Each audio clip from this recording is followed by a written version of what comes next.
Kottarakara Junction or Pulaman Junction is a municipality in Kollam district, Kerala, India.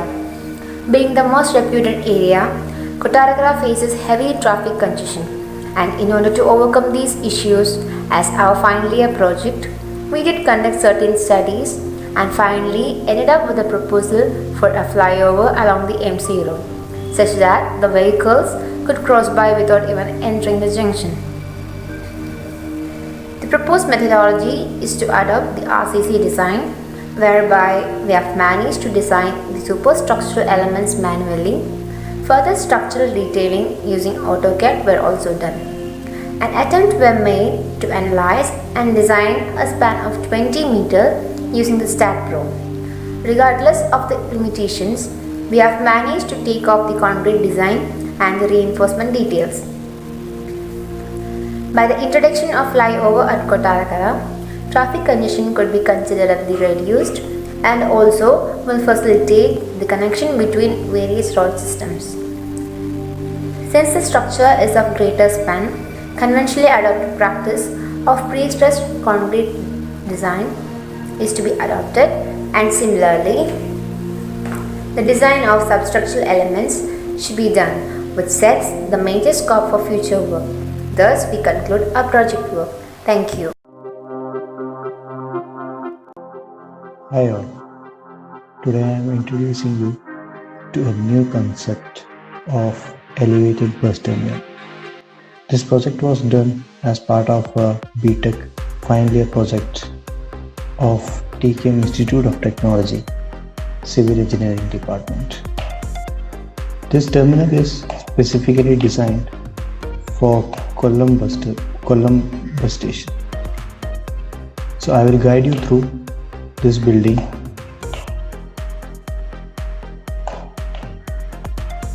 Starting from the entrance.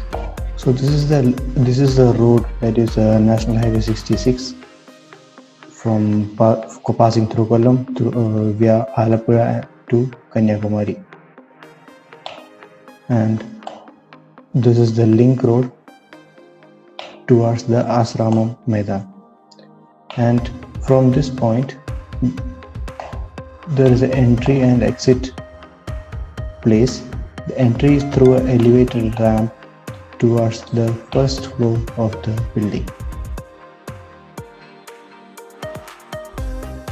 Before going to that, let's go through the road going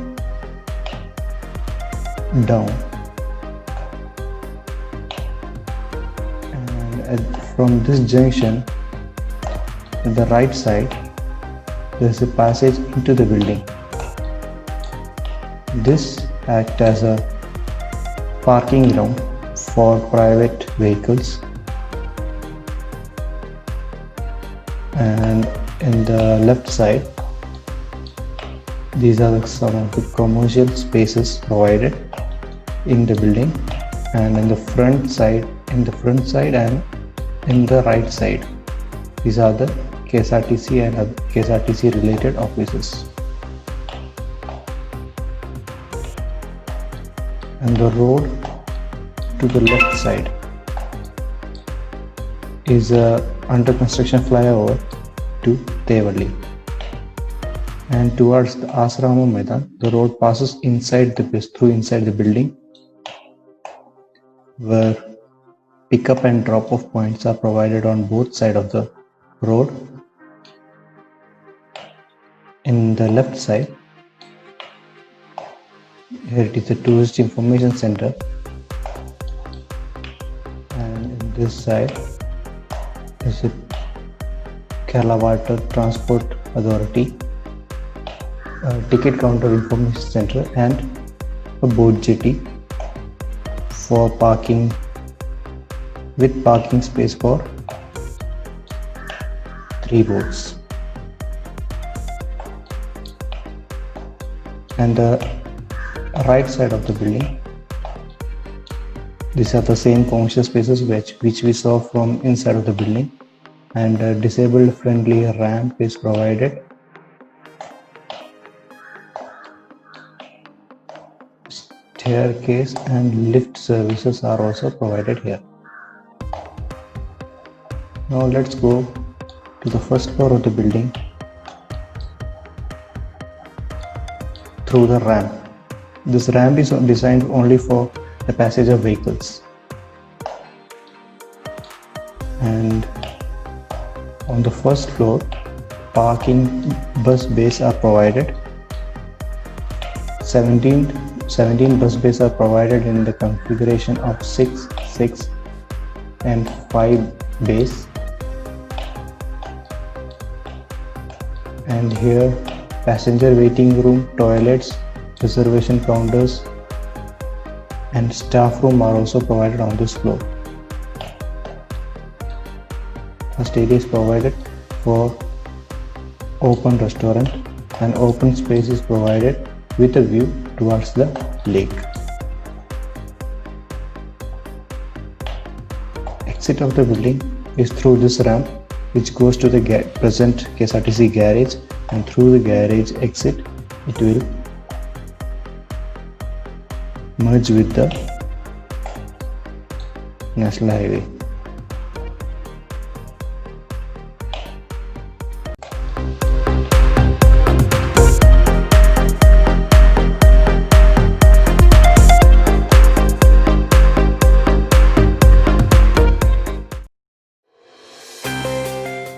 We, the Group 4 students, have done a project, Performance Efficiency of Nanophoto Catalyst for the Degradation of Dye Wastewater from the Industries, as a part of a final year project, and we take this opportunity to thank our guide Ms. Ashlyn, our dear teachers, respected Head of Department Ms. Saraswati, and our dear friends for their help and cooperation.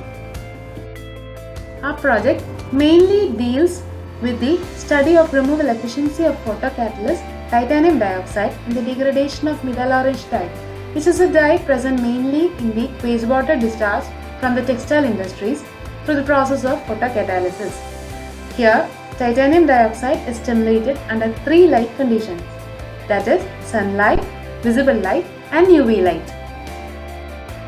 The objectives of our project are to find the maximum voltage at which the best efficiency is achieved in electrocoagulation, to reduce the size of photocatalyst titanium dioxide to nanoscale and to find its particle size distribution, to find out the best position of UV light which gives the maximum efficiency, to find the photocatalytic effect of various light conditions, and to find the life cycle of titanium dioxide.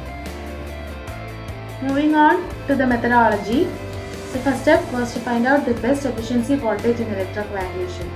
For this, the methyl orange sample was subjected to 3 different voltages, that is 20 volt, 25 volt and 30 volt respectively, with duration of 30 minutes for each trial. The next step is the reduction of size of the titanium dioxide using ball mill apparatus and obtaining the particle size distribution curve using a particle size analyzer. Next, we have prepared 2 types of samples for the photocatalysis. One was just adding 0.01 gram of methyl orange to 1 liter of distilled water. The other sample also was prepared the same way, but this will then electrocoagulate it prior to photocatalysis. Then the apparatus was set up using a light source and a magnetic stirrer. Parameters like pH and color intensities were noted before adding titanium dioxide to the sample. Then the photocatalysis was performed. Parameters were again noted for the intermediate results after 1 hour. Titanium dioxide was filtered out using a 40 micron Wattman filter paper. After 45 minutes durations, the parameters were again noted. Finally, the efficiency was calculated. These are some of the pictures taken during different processes. Going on to the results of the experiments conducted. The voltage at which the maximum efficiency is achieved in electrocoagulation was found out to be 30 volt. And the conclusion on ball milling and particle size analyzing was done based on certain references and assumptions, as we couldn't perform it in this situation.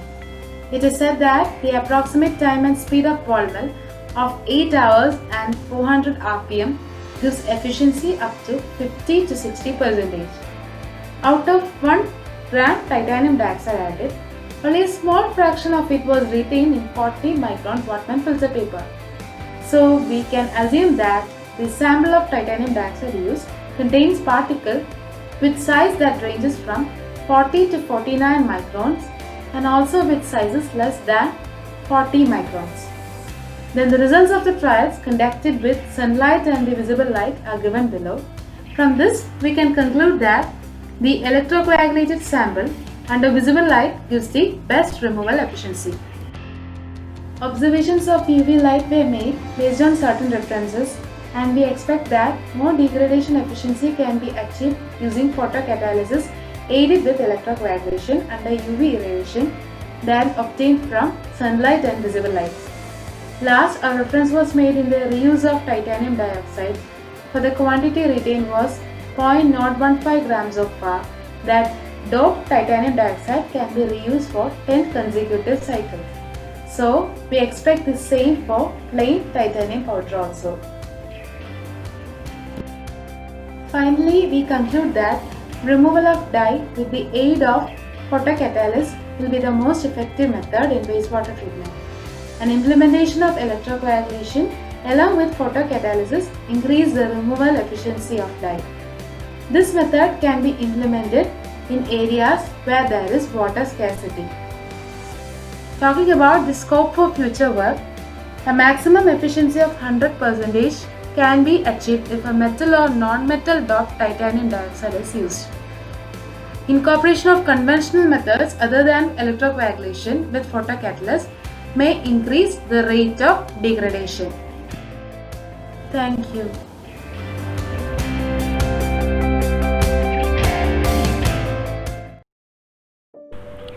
Hi all, here we present our project Seabell the Seabelt. Our group members are Manikandan, Praveena and Swati, guided by Professor Anisha Kamarudin. Let's move on to our topic. So, we all know sea waves are creating severe problems on the coastal region and the conventional remedies are not up to the mark. Conventional coastal protection methods are tetrapods, sandbags, breakwaters, sea walls, etc. But all these methods only prevent the sea waves when it comes to the shore. As the wave reaches the shore, its energy increases, and more the increasing energy, very hard to protect the shore. So, here we introduce a new mechanism called the Seabell the Seabelt. Seabelt is a mechanism of reducing the energy of a wave by using the energy of another wave and thereby creating an energy-less zone near the shore. Now let us look how the Seabelt mechanism works. Seabelt is a combination of marine piles, steel wires and a pair of C-shaped structures. Here is a simple diagram of our Seabelt.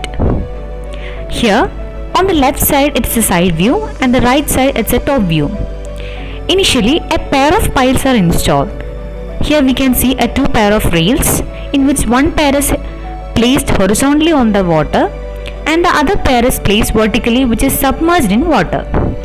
And here there are two types of C-shaped structures.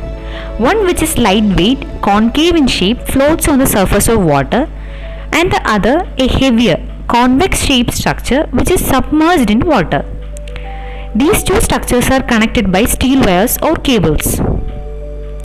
First, the sea waves hit the concave structure and pulls backwards through the rails, and the heavy waves convex C-shaped structures rises up. That is, using the energy of first wave, heavy wave structure blocks the next upcoming sea waves. Here we are installing a series of sea belts on sea. This is because when the sea waves hit the sea belt, a portion of waves get diverted to the other sea belts. And also, a navigation channel that is marked as N is provided in between the sea belts for ships and boats. In effect, the wave energy is used for the prevention of continuous sea waves. Also, our seabelt is adaptable to wide range of ocean wave conditions, that is high tide, low tide, etc. One particular seabelt is completely designed and made for that particular region only. So, here we are assuming to install our structure in Kollam Iravipuram region. These figures shows the analysis of a structure in ANSYS software. Now let's look how our Siebel works with the help of a model.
These are the main advantages of our seabelt.